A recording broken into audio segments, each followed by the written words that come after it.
Dnes budeme odstraňovať materské znamienko, alebo kožnú léziu, alebo latinský, kto vie? Nevus. Nevus, správne, kolega. A keďže ide v podstate o banálny zákrok, pacientka bude po celý čas pri vedomí. Pán doktor, a to ma naozaj bude operovať váš študent? Sme fakultná nemocnica, ale nemajte obavu, ja budem po celý čas na to dozerať. A čo keď zomriem? Tak mu dám 5. Môžeme? Prosím vás, vypnite si telefóny, je to neetické.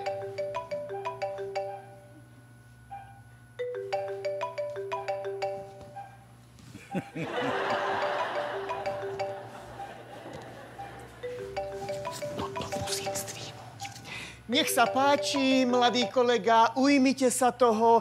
Procedúru nahlas komentujte, aby som bol informovaný o všetkých krokoch.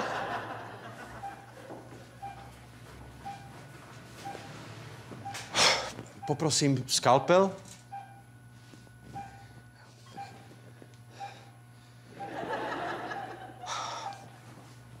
Nevus odstraníme pomocou 2 malých podkožných rezov, ktoré by nemali krvácať.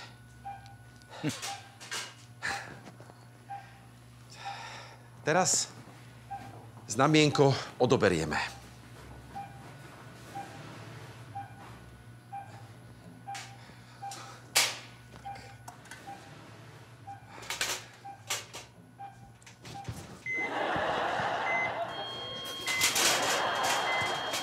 Nemali by ste cítiť žiadnu bolesť. Naozaj nič necítim. Taký mladý a taký šikovný. No z vás bude skvelý chirurg. Myslíte? Sestrička, rád by som prekonzultoval priebeh operácie s pánom primárom okamžite. Niečo sa deje? Všetko je v úplnom poriadku. Operácia prebieha tak, ako má. Vy len pokojne relaxujte a nechajte to na nás. Áno, som v dobrých rukách. Cítim sa naozaj uvoľnene. Hlavne nechoďte za bielým svetlom.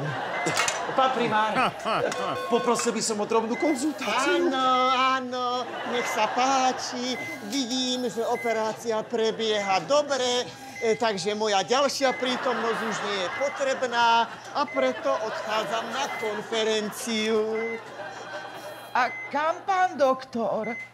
Myslím, že to bude Honduras.